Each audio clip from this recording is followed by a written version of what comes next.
roll call. Mr. Weddleton? John Weddleton. Felix Rivera. Suzanne LaFrance. Crystal Kennedy.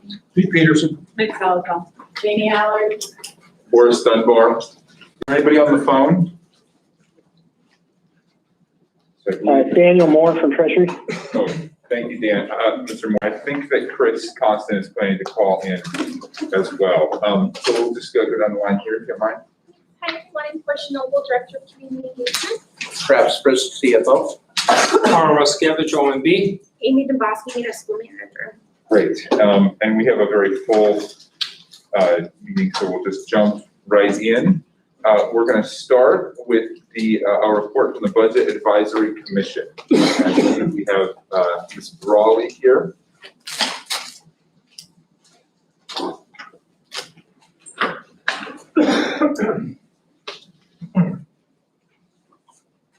Hi, this is my first report. So my name is Anna Brawley. I'm the vice chair standing in for Lindsay Hobson, who couldn't be here today.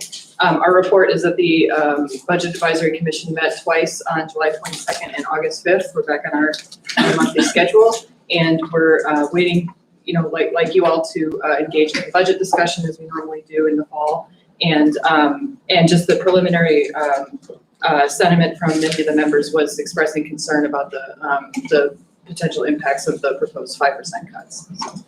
Great. Are there any questions for Ms. Brawley or any, Mr. Rivera? Yeah, thank you, Mr. Chair. So, so glad to hear that the Budget Advisory Commission is going to be analyzing. Could you just, how long have you been on the commission? So I was appointed in December 2020, and my first meeting was January 21. Okay, all right. So I guess it would just be helpful to get a better understanding of the normal review that the commission does, and if you guys are going to prepare a resolution for us to send to the assembly and to send to the administration after you do your analysis of the cuts. However you engage, I think it'd be helpful to send your analysis to both the assembly and the administration. Okay. Yeah, thank you. In the past, I believe we've done one or more work sessions on the budget, and I'm not familiar with specific resolutions, but I will bring that back to the group as an action. Thank you. Great. Any other questions for Ms. Brawley? Okay, thank you, Ms. Brawley. And as always, we want to express how thankful we are for the work that VAC does on a voluntary basis. They are one of our hardest working commissions. With that, we will turn to Mr. Bruskowitz. And we could start with the monthly budget and actuals report, or any other report you have ready to go. Okay, so we'll be starting from page 1. It's an improvement since last meeting. So I have something to look at. I also want you to point directly at the bottom where it says direct costs. This report includes salaries, benefits, supplies, travel, contractual, other services, equipment, furnishings. This report does not include depreciation and amortization. This is more or less for transparency reason. I decided to add to it so we know exactly where we stand.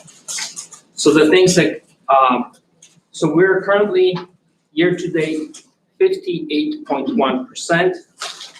Total spent 51.3%. Going through the departments, I want to highlight Chief Fiscal Officer is currently spent at 17.7%.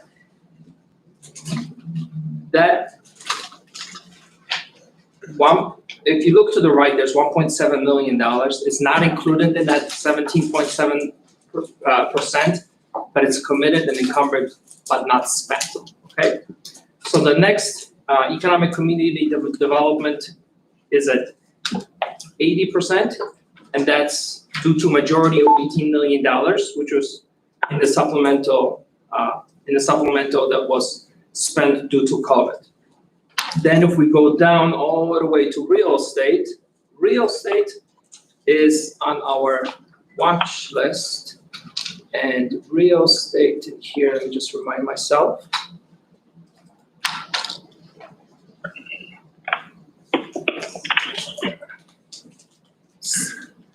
Was contractual spending, timing of payments, and land acquisition expenses. The department expects to come into budget by the end of the year. So on that page, does anyone have any questions? For the whole page or just for? Just for the whole CFO? page. I just wanted to highlight what was an anomalies or items that are just higher or lower, so you guys know what's going on. Ms. LaFrance? Thank you, Mr. Chair. So just a quick question then, are we trending similarly to prior years, or are there any? Unfortunately, because of the budget cycle, I had to switch from budget meetings to this and prepare the best that I can. The best answer that I can provide is that we're trending okay, because we're at 58.1% year to date, but our actual spending is at 51.3%. So based on this report, our variance is of 7%. So we're safe, based on the 2021 budget. Thank you. Thank you, Ms. LaFrance. Mrs. Zalatel, and then Ms. Kennedy. Thank you, Mr. Chair. With regard to fire, usually as we roll into the third and fourth quarter, we start to see some significant overages around the budget.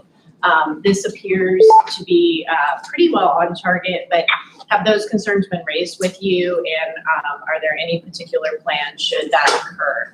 I specifically was focusing on fire through the chair. I was specifically focused on fire and police.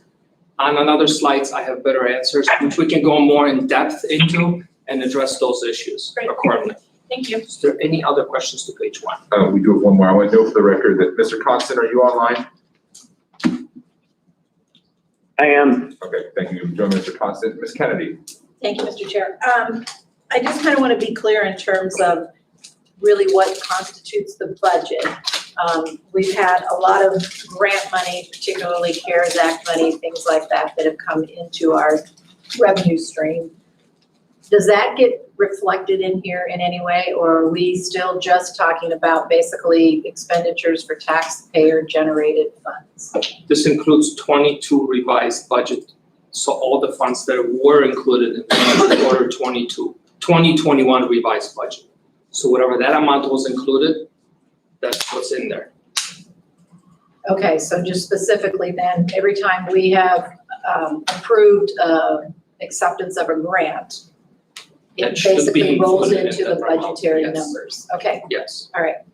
Well, then that might, can I follow on then with another question? Yes, Because Ms. Kennedy. okay, so then how is that actually reflected? I'm looking at health and it says supplementals about $8 million, but I know we have accepted grants worth a lot more than that to the health department. So how is that reflected? It's an excellent question. Would you mind if I get back to you? on Yes, that? that's fine, sure. I don't want to provide an answers Okay. that are not accurate, but I will follow up. Okay, thank you. And on the grant, can I ask a question? On the grant funds, how much money were you talking about? Well, I particularly remember a $14 million. Okay, sounds good. But anyway, so I'll come back that with- alone yeah. would probably be enough to, that may cause me to question where that 14 million gets reflected. Okay, I think that's all the questions we have for this page. Do you want to continue? Yep. Please, Connie, turn to page 2. So this worksheet is a division between labor and non-labor. Things to point out that the CFO's budget is at 84.6%. This was due to leave cash out of the previous CFO. It will get normalized as the year will go on. It's a non-issue. However, it will stand out because it's a higher percentage of year-to-date number, which is at 58.1%. Then equity and justice, you see at 63.4%. This was also due to leave cash out. On a positive note, because it doesn't always have to be a negative news, on a positive note, fire labor budget is 57.3%, and police is 58.6%. On the encumbrance sides, basically the budget was encumbered, the budget was set, amounts encumbered. I have nothing to add to them on the right side of the sheet. Is there any additional questions? Ms. Zalatel. Mr. Chair, so you said equity and justice was a leave cash out. That seems odd. It's a brand new position. So can you give us some more information about that, please? I found out that about 10 minutes before that meeting, I can send you a response accordingly. Okay, And, we'll, that would be helpful, thank you. Can you include all of us? Right, I think, I actually was about to ask that question too. It implies there's been someone's left, right? And I don't know if anyone else heard of someone leaving in that department. no, it's a leave cash out, nobody left. So sometimes there's accrued Okay. leave and they just cash out a little bit of leave. Okay. However, because it's a smaller department, the number comes out a little bit higher. I can provide that explanation. Still Great, necessary. yeah, and actually, if we could just get an email follow-up of kind of all the questions that are going back, that's just one thing, then we can just attach it. Thank you. Sure thing. Okay, yeah, I think that's that's just sort of like a semantics issue. When we hear cash out, we think someone's leaving. But I understand it's not always the case. No, this is basically accrued cash. That was, somebody just took an extra pay. Right. Okay, great, thank you. Yep. If there's no any other questions, can I point you to the next page, 3 of 5, and you see one big bar standing out, which is Chief Fiscal Officer. CFO percentage overages in July is due to labor instead of contract costs charged to the project's stormwater utility MMNLP sale administration. OMB is working with the department on transferring to align the project to the budget, the budget with the expected use. In other words, this bar is going to get fixed. It's more or less an accounting adjustment. So one other bar here, if someone else says, Suzanne, you have a question Oh. first? Well, I think I heard, thank you, Mr. Chair, you heard mentioned stormwater utility. Yes, Could you just say how that ended up there? I don't Give- know, but I will get back to you on Thank that. you. Sure thing. Thank you, Mr. Chair. Madam or friends, CFO just volunteered to answer that question. Would that be helpful to you or no? Sure, thank you. Through the chair, Madam LaFrance, basically the budget for the stormwater utility was put into the CFO's, I apologize, I have hearing aids, so it rings through my ears, sorry. You can attest to this, so I apologize. The stormwater utility project was put into the CFO admin's budget specifically because it cannot be in AWWU's budget.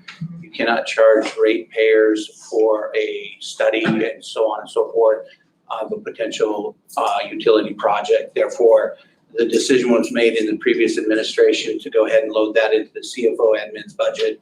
And then we would dovetail over the employees that were working on the project.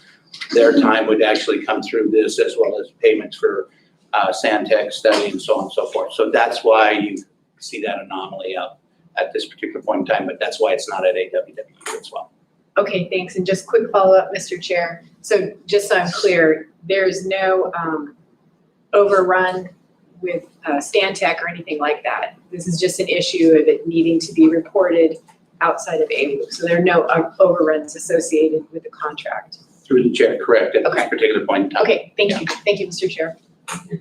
Ms. LaFrance. Actually, well, the question I had was, health seems to be low, at the low end of their spend right now, 44.6%, lower than most of their departments. That's a little bit counterintuitive to me, just given how much health has had to do this year. Do you have any explanation for that? Yes, I do, and that explanation is on the second page. Oh, great. So if we go, there's no questions on page 3 of 5. Would you mind if we move into page 4 of 5? Sure. Okay. So that worksheet deals with overtime budgets and overages and where people stand on overtime. So let's talk about health since you asked the question. So health is at 571% of their budgeted amount.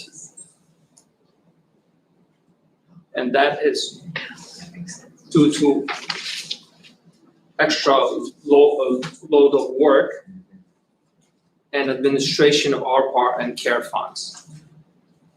So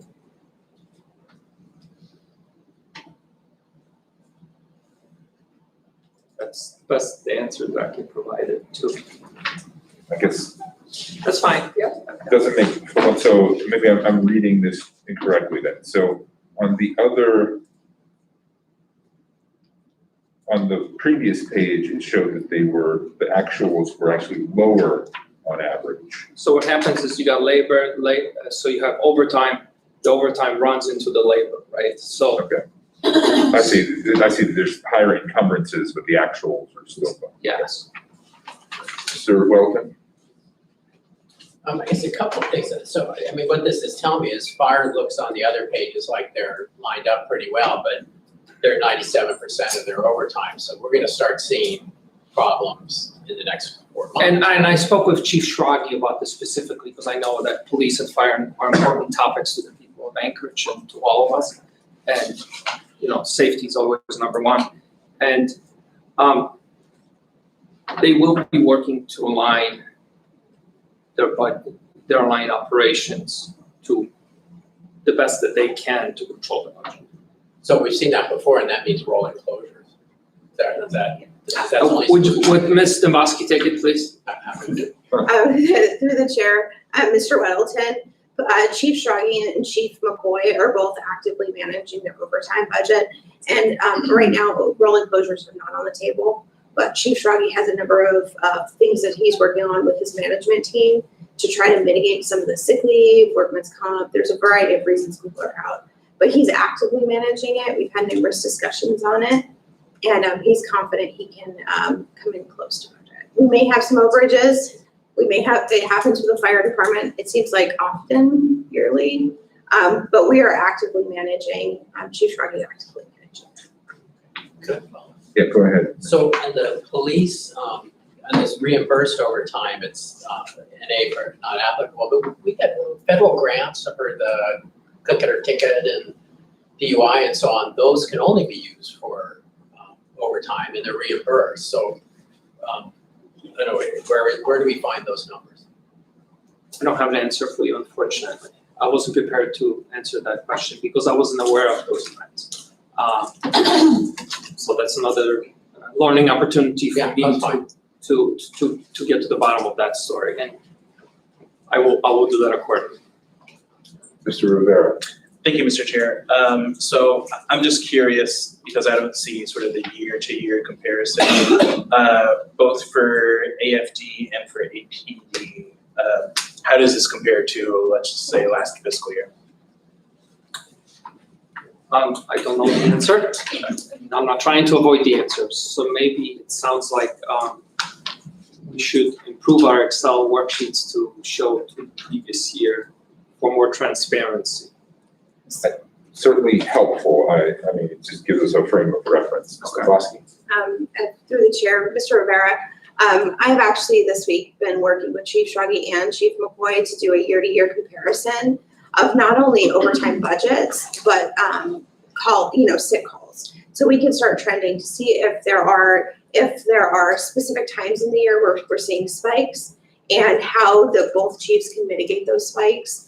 We're happy to provide that information to you as these discussions go on. I think it would be a really beneficial discussion to have during the budget process because police and fire take up such a big portion of the budget, and such a big portion of their budget is driven by their labor costs and overtime. So I think it would be helpful for the assembly to see those trend analysis. Great, thank you. Mr. Weddleton? Following up on that, so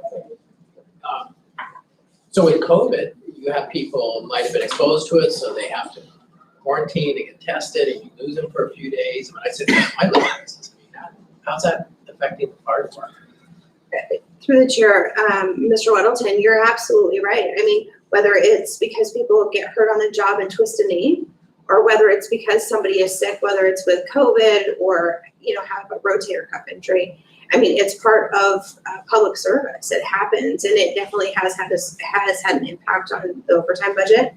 But those analyses are right now going through the process of how many of these are because of the way they're categorized on sick leave. We are drilling down to say how many of them are related to actual somebody being sick or a family member being sick, somebody has a sick kid at home versus maybe somebody, twisted a knee or maybe. So we're looking at those categories of what sick calls are happening, how we potentially can mitigate those, and frankly, reevaluating our staffing to see if, we have to redeploy resources in a different way to be able to accommodate those.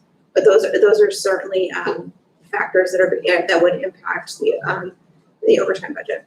Mrs. Zolotto, and then I actually sort of follow up, Mr. Bowden. Go ahead, Linda. Well, I wanted to ask then, with COVID-19 specifically, most people that we serve in our fire department, police department are very fit. So you expect them to have relatively minor or asymptomatic or be asymptomatic. However, do they still have to quarantine? How many weeks do they have to take off if they test positive but are asymptomatic? So thank you for the question, Mr. Chair. Right now, we have a policy in place and we are working on updating that policy for all of our staff, but it's the same policy. We're frankly following CDC guidelines. If somebody's symptomatic or if they're not symptomatic, if they've had a close contact with someone, we're asking them to get tested and frankly go home and quarantine until we know if you test positive with COVID-19. We're anticipating people wait their 10 days that they have to wait, they quarantine, and then they come back to work. All of those things, frankly, are processes that were in place before this administration came in, and we're continuing those processes. So it's not weeks they're out, but it's their appropriate amount of time consistent with CDC guidelines. So I think a question probably more appropriate for the health committee then, or the public safety committee, not this one, is what do our vaccination rates look like in our police and fire department? I mean, if we're seeing that overtime is being driven in part by these people that are out, and we know that the vaccine reduces, transmission, there is sort of a nexus there. And so I don't know if that's been presented to the health department yet or health committee, but I think having a sense of what our vaccination rates are in some of our largest departments, I think would help us understand, the absences. Ms. Zolotto. Great, thank you. 2 questions. I see on public transportation, the 165%, is that due to bus driver shortages? No, actually, I did send a specific question to the director, and it's due to 2 maternity leave. And so what happened is they just had to put more people to work on overtime because they have 2 people on maternity leave. And then with regard to health, Yes. I guess I'm having a hard time reconciling the intersection of the additional need for personnel with the monies that have come in to cover it. So I'm not sure why, if we had a $14 million grant specifically to contact tracing, vaccine distribution, information, and those things, are those things being billed against that, and are they reflected in the overtime? Did we staff up for those things? So health department has been going through a lot in the last couple of years, we might say. So the current director, I didn't spend much time talking to her just because there's so many other priorities. However, based on that question and Ms. Kennedy's question, I will follow up exactly about the $14 million and the flow of it. And So let me present a more refined Okay. question, which is, to what extent do the funds we've been could taking, you just say a little bit louder? to the extent that we're taking in funds, particularly related to COVID-19, CARES Act and ARPA, are we ensuring that we also have a labor spend attached to those? I know we did with the alcohol tax, and just making sure we're reconciling that, because I understand they're very busy and they're under a lot of stress, and a lot of money has moved into that department. So the question is, are we also funding the labor to move those funds through? And we are doing that, and I will double check on that as well. Thank you. Sure. Mr. Rivera, and then I'd like to move on. We're still on A, and we've got a lot more topics.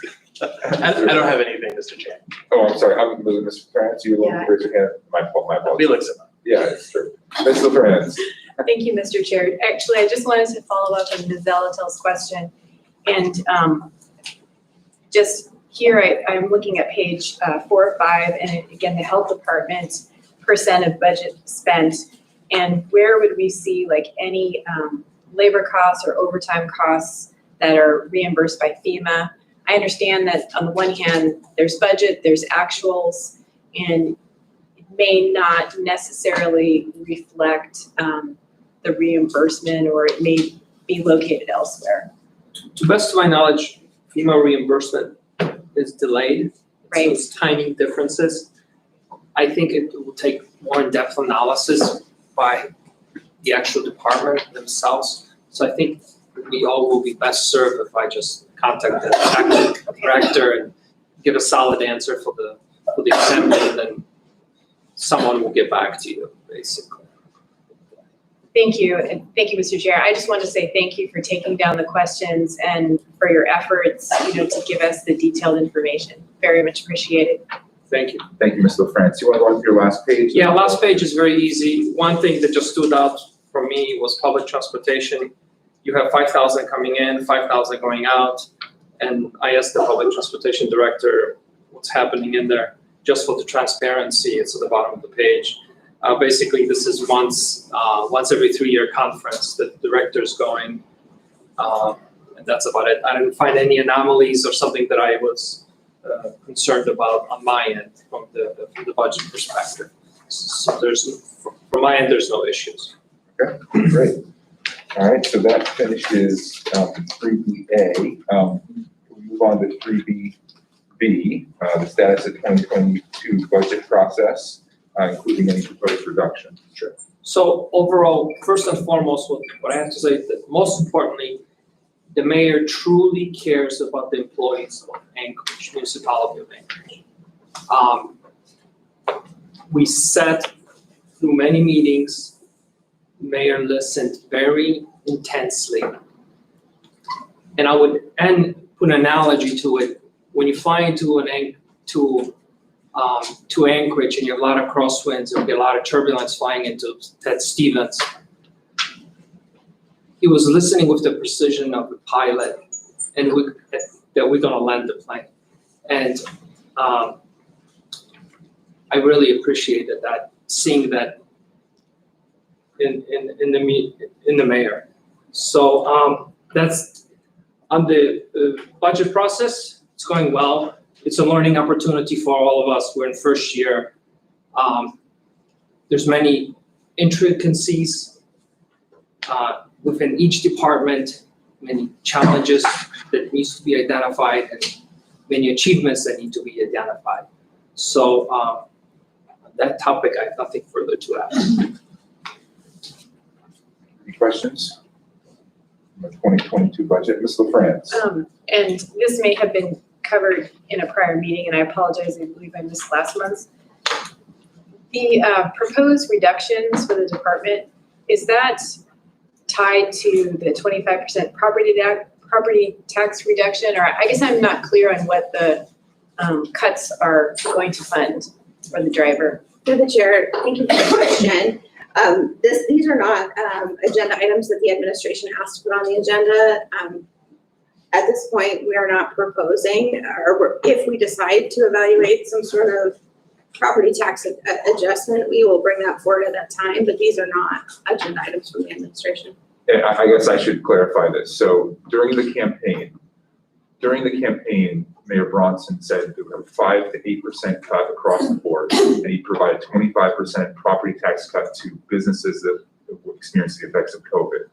I think what I'm hearing from the administration now is that they are not going to fulfill the second, or they are not currently planning to fulfill that second campaign promise. But the first one, they are going forward with, and they're asking the departments to build in a 5% budget cut. Is that an accurate statement? No, it's not. Okay, could you please? I'm not speaking to any campaign promises or non-promises. What I'm saying is if there's a reduction in the budget, we will present that at October 1st with the budget. We're in the process of evaluating what that would look like and what impacts that would be, not only to our employees, but to services. With respect to a 25% property tax reduction, again, I'm not speaking to anything related to a campaign. What I'm saying is if the administration brings that forward, we'll bring it forward in the appropriate fashion, and the assembly will have the opportunity to evaluate that and vote on that. Thank you, Ms. Dombowski. Ms. Allard? Yeah, so I know we reference campaign quite a bit when we're discussing Mayor Bronson, but the truth is, he's our mayor. And I think referencing back to when he ran is irrelevant to what we're discussing today. So I would hope that we can stay on topic and focus on what his mission is today and not keep bringing up a political figure that ran for office and now has won. Thank you, Mr. Chairman. Thank you, Ms. Allard. Ms. Zalatel, then Ms. LaFrance.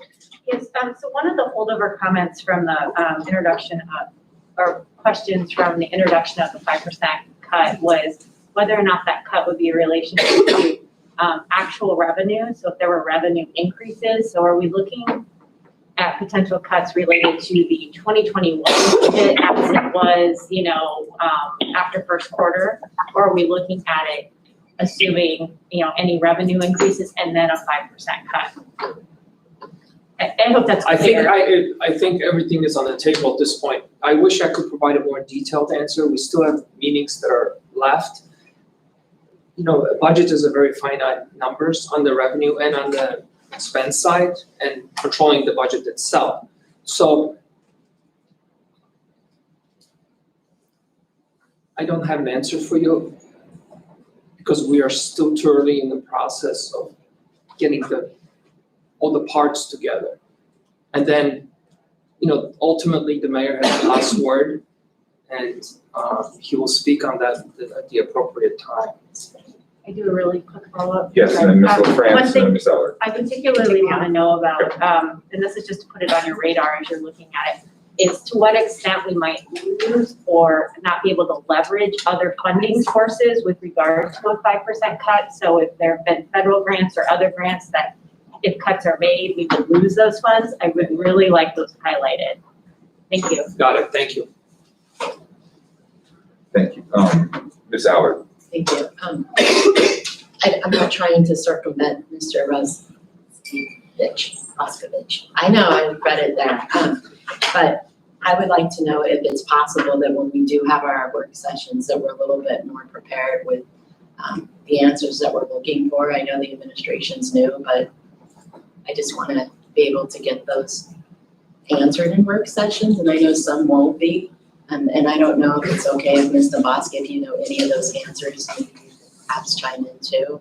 I know it's all new. I get it. That's why we're here at the work sessions. I just kind of wanted to bring that. Thank you. Thank you. Thank you, Ms. Allard. Mr. Roskovich, am I saying that right? You're Roskovich? saying perfect. Okay. And Ms. Domboski, is there anything additional on the update on 2022 budgets? Move on to Mr. Frisk.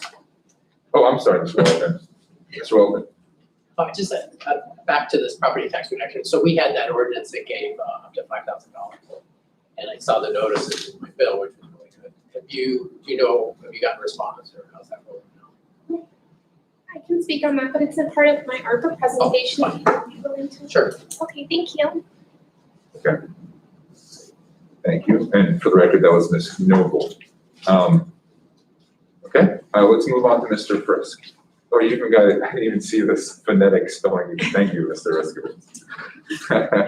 Mr. Frisk. Thank you, through the chair. I'm going to defer to Dan Moore, who's on the phone for the monthly revenue report from Treasury. But before Dan does start, we will highlight immediately that there is a potential budget issue from revenue that is in the tune of about 4.2 million. Should be at the very top of your list. And that is garnishments that are budgeted for for permanent fund dividend. So at this point in time, it's right there in front of you, and we don't know what the status is at this time.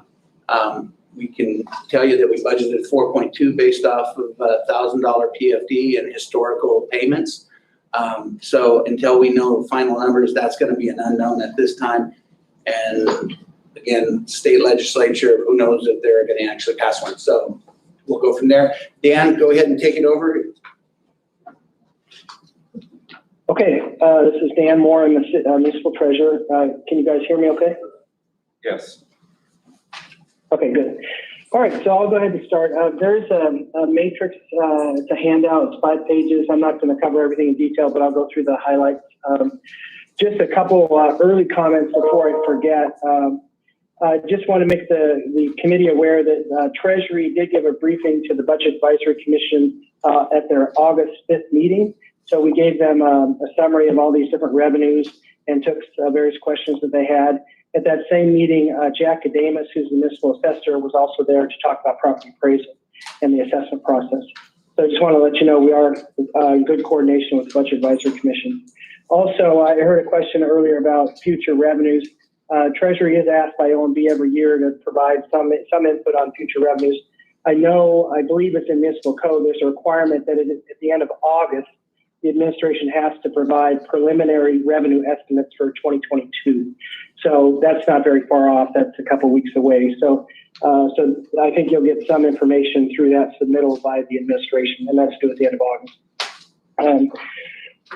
So going to 2021, that's what I'm going to focus on today. When you look at the very top portion where there's quite a bit of narrative there on page 1, what we do, and we're trying to follow the same format each month when we report to this committee, so it's easy to track. But basically, it's $802.8 million of budgeted revenue. That includes the contribution to the school district. So far this year, if you look in SAP, we've posted a little over 707 million. So as a percentage, we have realized 88.2% of our revenues that were budgeted for this year. That compares to where we were exact same time last year, and that was at 80%. So we are generally speaking ahead of target when it comes to the budget revenues and what we're actually realizing in collected revenues. So that's good. There are several pretty sizable negative variances that are either known or at high risk, and that's what we're going to start talking about in the beginning. And Travis already did touch upon the PFD garnishment. Treasury has done, I think we're all caught up on our research. We have to do a bunch of research to submit cases to the state.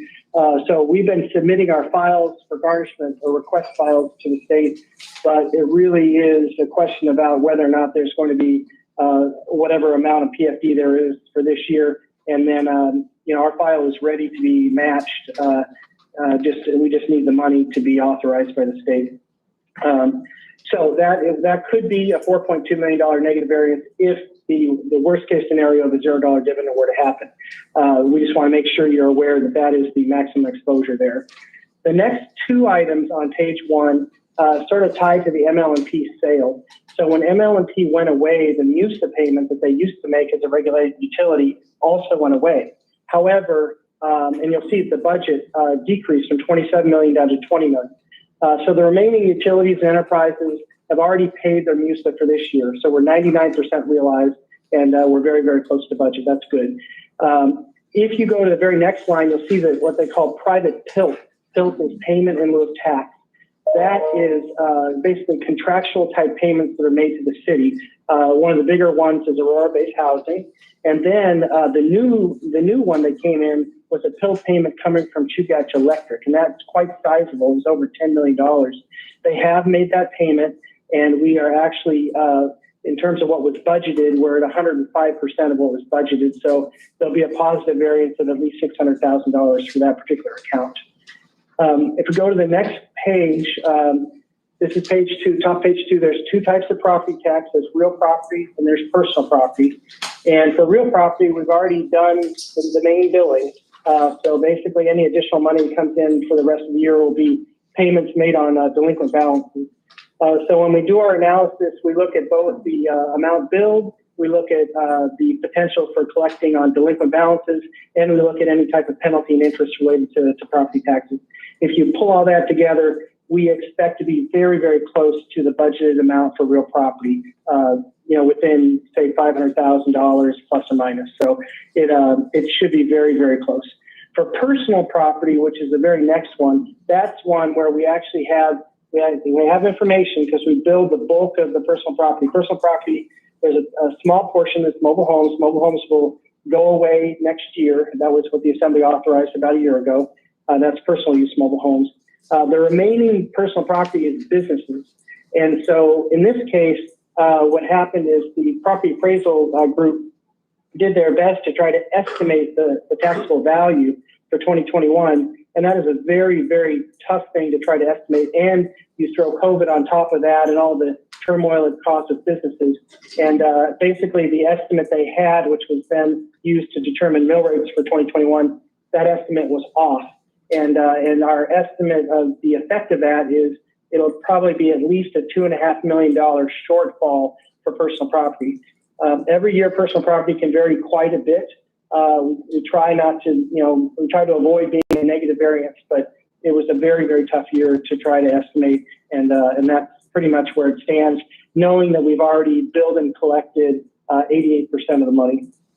So at least billed the money, the collection's still coming in, but that it gets recorded as soon as it's billed, recorded as revenue. Okay, the next one underneath that is the cash flow earnings. This is one that varies substantially month to month just because of the market conditions. The most current projection from now to the end of the year is a $739,000 negative variance. And that is sort of a point in time projection that will change every single month, but that's kind of where it stands. The good news on that is the budget itself was set quite low because we expected a tougher year with our cash flow investments just because of market conditions. So there's not nearly as much at risk as there was in the prior year. So the budget is only set at 1.4 million total. Okay, so then we go on to, I'll pause there, see if Yeah, there's just any a pause. questions. I've got a question Yeah, go ahead. from Mr. Constant and then Ms. Allard. Sure. Okay. Thanks. Mine is really not germane to this topic, but I definitely have a question for you, Dan. So I'll just wait till you're done with your presentation. Okay. Sure, thank you. Ms. Allard, do you want to wait till the end or do you have a question now? It's relevant. It will be okay. So Dan, this is Jamie. Under you had real property tax included ASD, personal property tax included ASD again. Is it possible that we can have that pulled out so we can see what what ASD is on that? Can you break it down? I would like to be able to do that. The only problem we have in Treasury is it requires that an accounting entry be made by the Controller Division, and they haven't yet made that. So I can reach out to them and see if they can get that made, say by the time of your next monthly meeting. I know that the school district portion is about somewhere around 48% of the total. So 48% school district, 52% general government. It's somewhere around that split, if that helps. Yeah, it does. Sure, thank you. The reason I was asking is because we as the body do vote on whether to pass their budget or not. So I just think that's valuable information, please. Okay, yeah, I will work to try to get that split out. Thank you. Thank you, Ms. Allard. Mr. Moore, if you want to Okay. pop forward. Okay, I will keep going. So I'm at the bottom of page 2, and this is the next two ones are ones that get a lot of attention, and they're very, very affected by the economy, by tourism, business travel, certainly by COVID. So these next two are the quarterly taxes. So we actually are really don't have really good information, as the year goes on. But we've done our best to try to gather information based on second quarter filings and some other indications that we have. And so for room tax, this is trending up for sure. Okay, so that's the good news. We do expect that it will meet budget, and it could exceed budget by a fair amount. It's really up in the air, however, until a couple things. One is we really need to hear what happened with third quarter. We know for second quarter, I think it was budgeted to a growth rate of 100% is the recovery from 2020. The actual growth rate for second quarter was 179%. So we know that's up substantially. We hope the third quarter is more of the same. A lot of that is not only driven by demand, but by pricing. And some of that pricing is not going to be sky high forever. So, we may think of it as a great, a good, better than expected recovery year in 2021. But it's a challenge to even think about 2022. But anyway, so we, for room tax, I'd say the potential is anywhere from meeting budget to $1 to $2 million over budget. It really depends. The biggest thing, and this again gets back to the Controller Division, they do special allocations where they divide up the money between general government, Visit Anchorage, and Denima Center. And we don't know what that allocation is going to be this year yet. They do that allocation at the end of each month. And so we'll have better information at the end of this month. So we're doing our best to try to get a hold on it, but things are looking strong for room tax. We just can't tell you like a real definitive number, just a range. So meet budget all the way to 1 or 2 million above budget. That's kind of where it's looking. Okay, the rental vehicle tax is the other quarterly tax. This one, there are no special allocations done by the controller division. We have good information for second quarter, and we can, just to give some perspective here, 80% of all rental vehicle taxes is collected in the summer quarters. 70% of all room taxes collected in the summer quarters. So that's why third quarter is so important for us to find out. But we did see second quarter for rental vehicle incredibly strong. I'm sure you've heard about the mass shortage, about the very high prices. As that combination, we feel with confidence we will make budget and exceed budget by at least $1 million. It could certainly be more depending on how the third quarter comes in. But that is exceptionally strong. And you can also see in the column where it talks about realization percentage, we are at 28% realization, and that's just a number. That's just a calculated number. But if we compare where we were at a year ago, we were at 11%. So we are way ahead of where our pace was last year. And so those are the two very much COVID economy related taxes. Those are both definitely ahead of what was originally budgeted. So that is good news. Dan, we have a question. Okay, so I'm going to touch it. Dan, I'll sorry. pause there. Yep. Yeah, we have a question from Mr. Weddleton. So Dan, we've read stories that a lot of people are renting their personal vehicles through online systems. And are we getting a piece of that like we do with the Airbnb and such? Yeah, sure. We are, and we were very fortunate. We worked really hard earlier in the year to try to get 3 different entities that operate in Anchorage to get registered with us and to file. So one of them is Turo. They did file, they did pay, and another one was RV Share and Outdoorsy. So those are the 3 entities that are that type of vehicle sharing model. We also on the room side have Airbnb. And we have VRBO. VRBO is also known as Homestay. It's owned by Expedia. It's a very much of a conglomerate of that type of business. Airbnb is the dominant player in Anchorage. Those particular, I cannot disclose information, but that particular segment, that online type hosting platform, very, very strong in the room area. It's extremely strong. So that's all. It's very good news for the city that we have those types of businesses registered, because otherwise that would be just money never ever collected. So yeah, that is in place. Thank you. Thank you. Actually, I have a comment from Mr. Frisk, CFO. Yes, through the chair. Mr. Weddleton, did that answer your question? Because I'm not sure if you were looking for an individual like Carl that rented out his Mercedes yesterday. We don't have the ability to get that, but through those 3 services that he did identify, that's how we are obtaining our fair share of that tax when people are using their personal vehicles. No, he refreshed my memory. I knew we had done it for the rooms, and I forgot we'd done it. I just wanted to make sure and clarify that that was exactly what you were asking. We're good. Thank you. Yeah, I appreciate that, Mr. Frisk. And for some reason, I was under the impression that we were having trouble collecting from Turo, which is, I believe, the largest of the companies you're talking about. But it sounds like, Mr. Moore, that is not a concern, that is working well. Yeah, it took quite a number of months, and at first Turo did not want to register at all, but we had our law department help us out, and they did get registered. They did make their first payment. We have some technical issues with their first payment that we're still working on. We think they actually probably owe us more money, but it is underway, and we are very, very happy they came forward to register. Great, thank you. Can you continue, Mr. Moore? Okay, sure, and I'll speed it up here because I know you guys are getting shorter on time. So tobacco tax should be right very close to budget. We expect that should be within 500,000. Motor fuel tax on budget, auto registration tax. This one actually we expect to be above budget. There has, just like with rental vehicles and the demand for vehicles, this is also helping auto registration tax.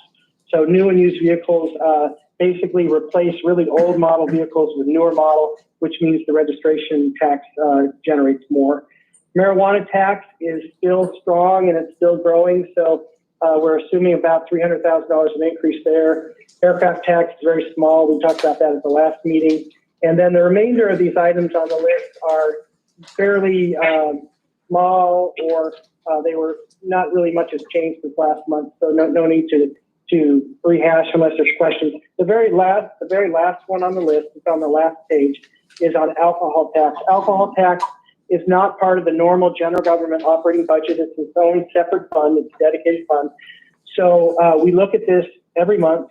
And the good news is we have updated our numbers to include not only the voluntary filings, but also any entities that filed late or that we had to pursue to get registered and to file late. So we are now seeing through the first 5 months of filings for alcohol tax, we are up at 114% of what we originally expected. So when you translate that into dollars, we're looking at about $1 million or more of alcohol revenue than what was budgeted for 2021. And so that's good. And that's it. That's the summary, and I'm open to any other additional questions. Thank you, Mr. Chair. Mr. Constant. Thank you. Dan, we just received an email regarding the marijuana tax collection. And the question that was raised was, why was there a 9,000% increase or 900% increase in the surety bond from $10,000 to $90,000 for the licensees? Are we experiencing failure to pay, or is there some other reason why we went from, again, $10,000 to $90,000? Okay, I did see that email just before the meeting, and I know Paula Ricewick from Treasury is there in the audience, so she might be able to have more information. But my general take is, in general, well, first off, if you're a marijuana business that's been in business for 2 years, you pay timely, file timely, you have no longer have a requirement for any type of surety bond. So it's only for brand new entities or for entities that have been delinquent at some point in the past 2 years. So, but what my understanding is, the $10,000 initial bond was at the very, very beginning of the industry where we didn't have good data to base the bond on. Now we have lots and lots of data. We have over 40 registered entities, and we have seen that the bond amount is not sufficient to cover our risk of loss, as is what is the objective cited in municipal code. So there is a need to bring up the bond. I can't speak exactly from going from a $10,000 bond to $90,000. It is a $90,000 bond might cost a business $1,000 or $2,000 a year of premium. It's not $90,000. It's a single-digit premium that they have to pay. So, but we will look into that. I need Paula and her group to do some further research, and we'll respond back in writing to let you know what our rationale was for that. But I think we found that we were way under protected in terms of the bonding guarantee, and so that's why that is happening. And I think we waited till we got beyond COVID to start to assert that. So, all right, thank you. Hey, do you have anything to add to what Mr. Moore just said? Oh, I do have a little more information, I'm maybe sorry. a little more detail. Could you identify yourself for the record? Paula Ricewick, I'm Principal Administrative Officer for Treasury. Could you come a little closer to the recorder? I'm sorry. And to the. Paula might be here. Paula. I'm good. Right now, what we had when the marijuana business started up, we didn't really have any data to make a bond amount. And the code actually says it's $10,000 or, and I apologize, I don't know the percentage off the top of my head, or the average percentage of the industry. And so we now have numbers to make it whatever the average of the industry is for a year span, I think it is. And that is far more than the $10,000. And the code says $10,000 or the percentage, whichever is greater. So now that we have that information, we are raising those bonds up to those that still need them. And as Dan Moore said, after 24 months of paying on time, you can request a waiver and you don't have a bond anymore. So the bond does not cost as much as the bond is. It's, you know, usually under $5,000. And it's just to cover us, because these marijuana businesses are bringing in hundreds of thousands of dollars. And a lot of them fall way behind on remitting these taxes to us. Great. Mr. Weddleton? Is the question on this topic? Yeah, it's rated on this,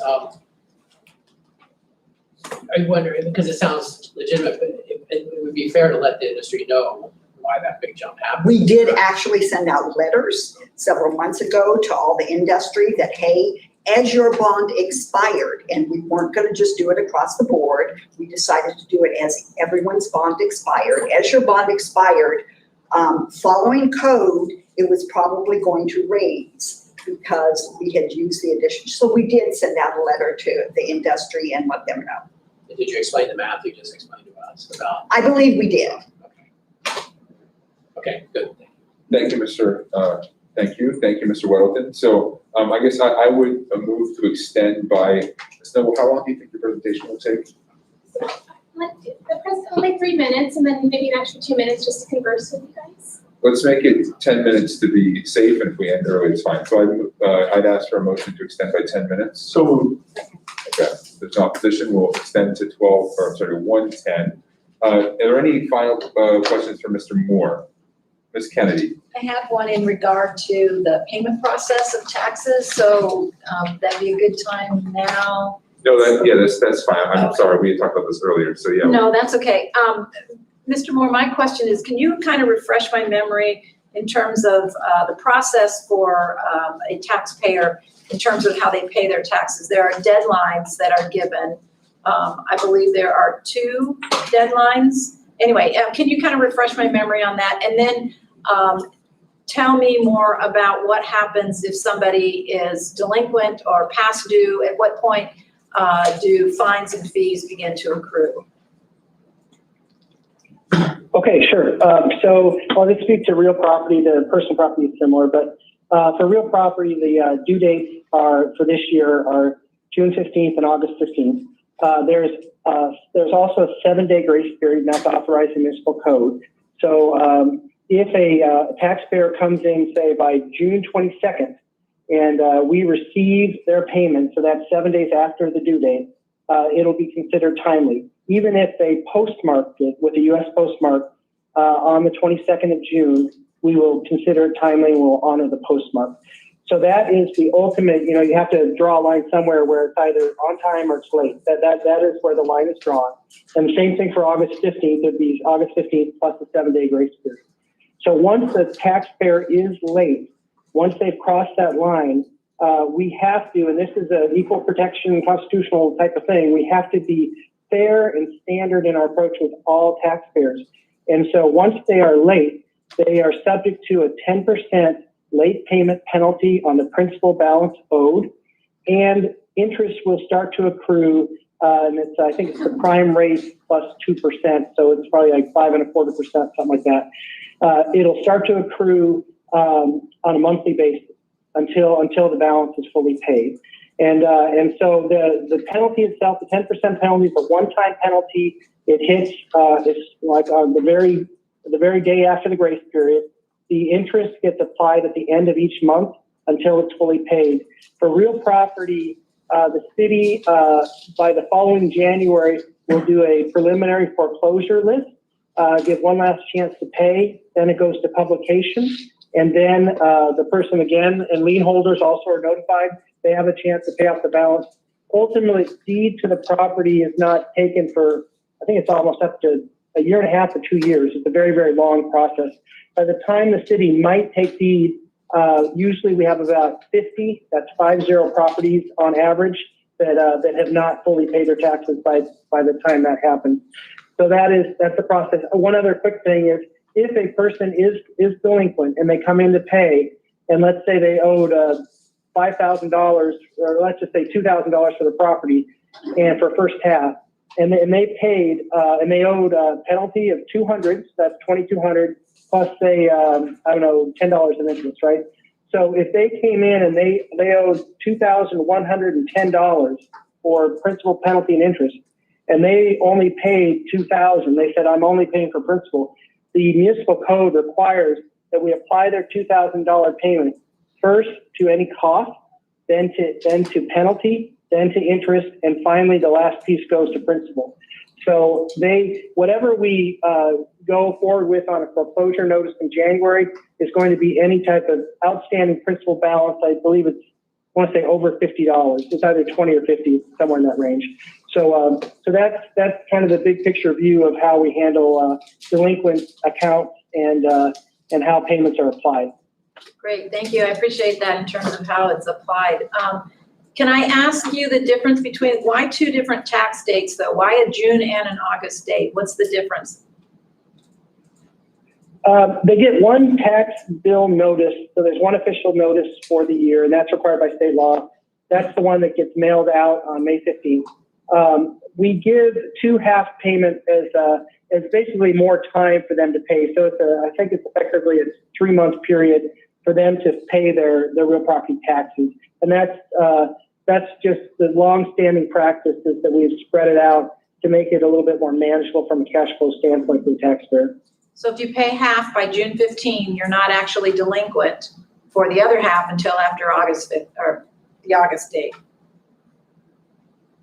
Correct. As long as you pay the minimum half payment by the first half due date, you're okay.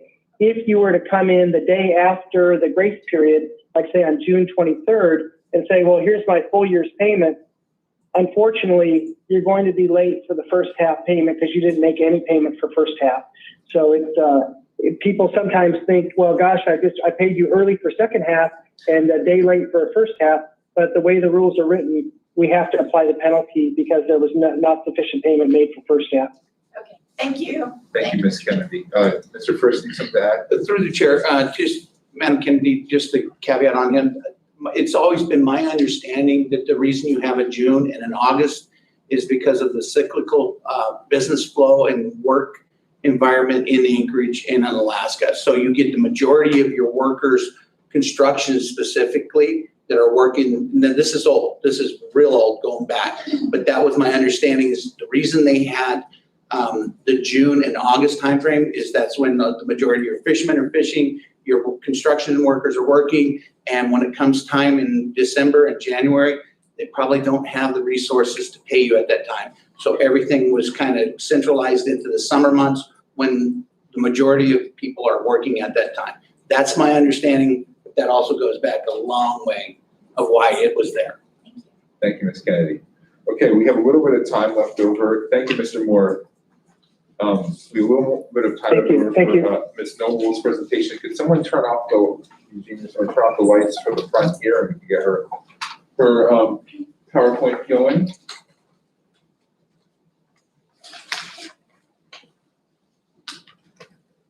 Thank you all for your time. Again, my name is Portia Noble, and I'm Director of Community Engagement. This is my first opportunity to present to you guys, so I appreciate your time.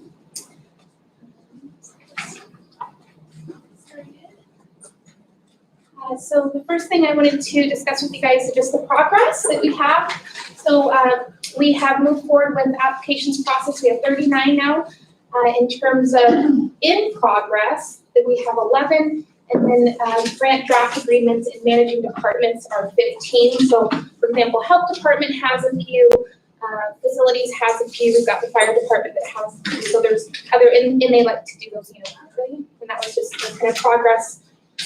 What I am finding for a lot of these grants, we have to go through various entities. We have to go through legal and supplier and purchasing. So that just takes a while. So I'm just, we're learning the different steps and trying to be as efficient as possible. But that's progress. And then, like I said, some are in managing department still. It's 15. So then, in terms of the actual financial, the budget versus the actual, we've got obviously the original amount was 51 million. Encumbrance, we have a little over 4 million, and actuals 31 million, so we utilized about 69%, and so our remaining balance is a little over 15 million.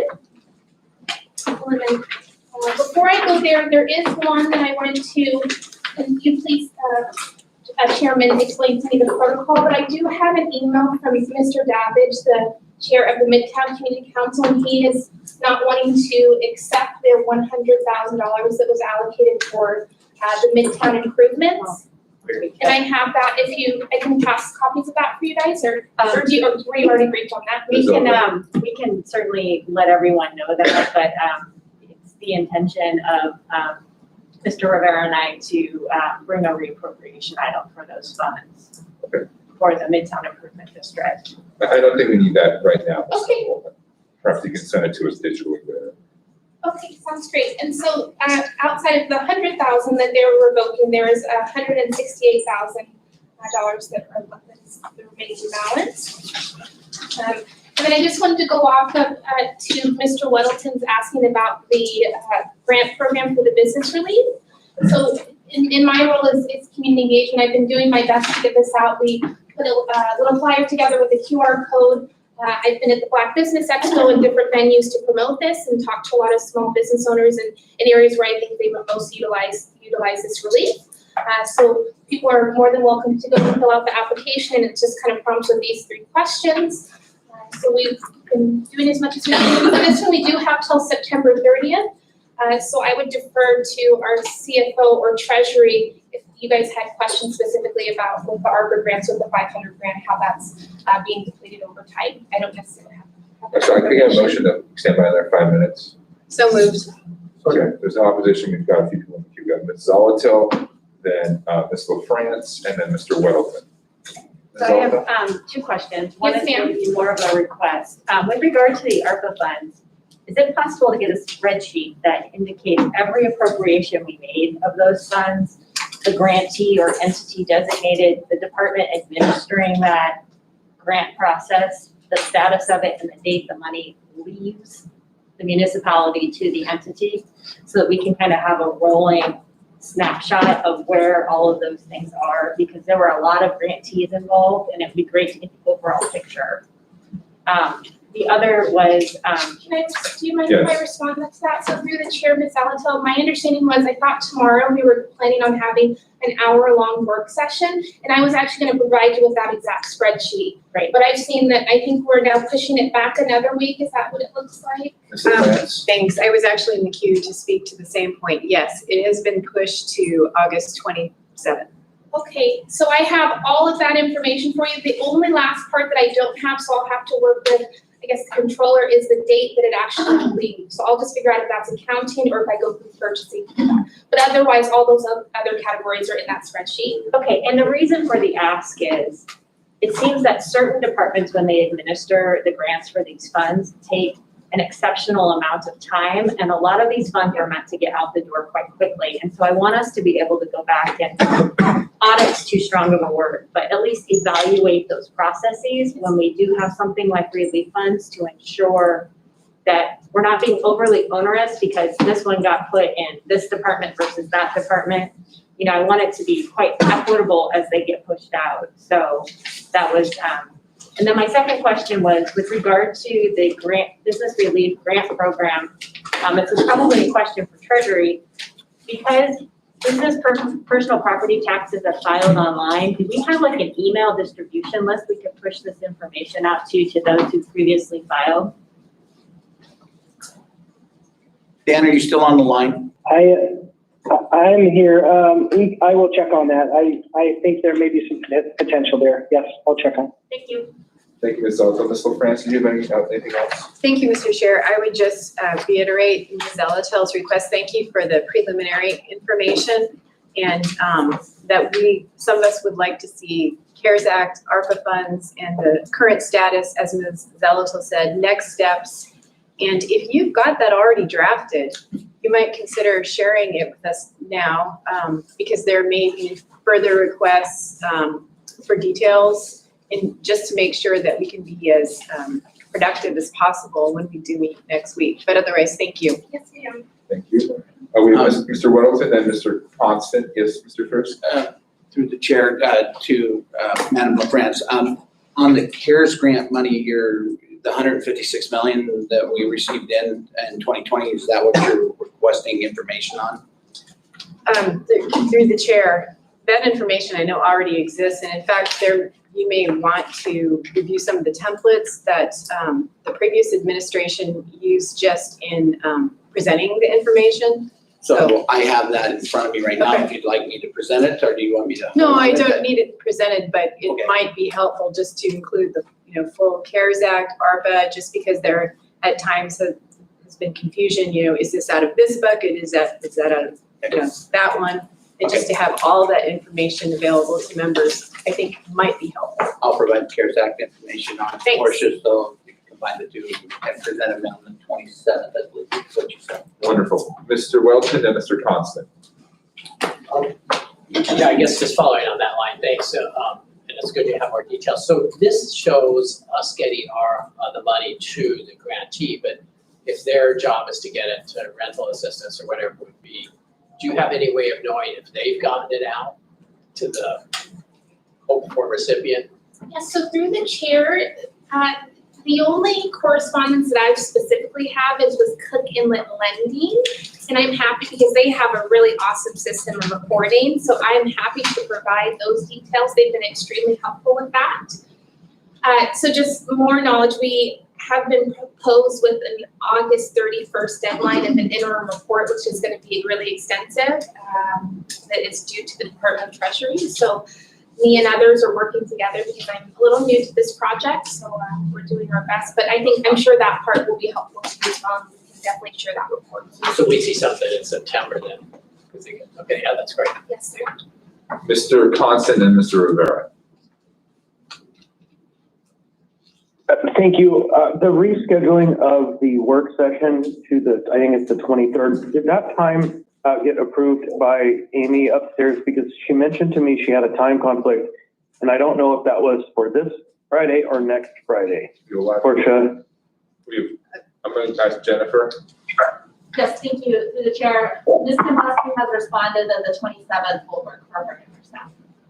Thank you very much. Great. Mr. Rivera, this will probably be our last one.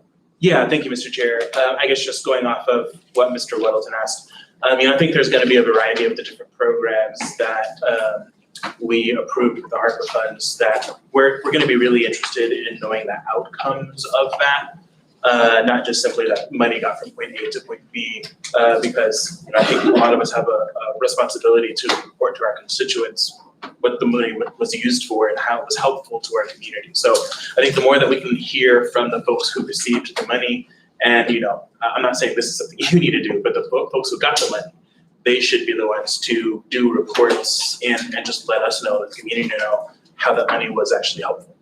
Thanks. Can I just ask a question through the chair? And I'm new to government, so please help me if this. But was there ever an opportunity when you guys were doing this process in March of having a contractor or someone that specifically works with grants specifically to help with that part with the reporting? Because when we saw on Monday that we have this August 31st deadline of this huge report, it's a lot, and there's quite a few of us that weren't necessarily aware that this was coming up. And in the grant template, there's somewhat of reporting, but it not to this extent. So I was just curious, was that ever a conversation of an option of having someone that could also help with this as a contractor or something? Can I respond to that? Sure. So I'm sorry. No. So I don't recall if the two prior administrations hired on additional contract staff to assist with management of the money and some of the things that we're asking. I do know that for Mr. Schutte, who was the one that did a lot of the things that we are asking, he did spend a huge amount of time providing all of this information and doing sort of weekly reports on how these monies were being expended in the community. So beyond Mr. Schutte and his time, I'm not sure if he had contract staff help. Ms. Kennedy? Well, I just wanted to comment too, but that was part of the conversation when we got the initial presentation from Jason Bockenstead and from Mark Beggett. They recommended that we did that. I think they actually recommended that we hire 3 people to basically monitor that process and take care of a lot of these kinds of bookkeeping issues, if you will, tracking and everything else. But anyway, we didn't get much farther than just listening to their recommendation. Well, I remember we did hire someone with the ARPA funds to help other people apply for the funds, right? And do that kind of reporting. So there was that built in. But, yeah, I mean, that I think is, if you were to come back to us with a reappropriation request that had to do with back office needs, I think you might find a sympathetic assembly. Thank you, and with that, hearing adjourned. No audience participation, huh?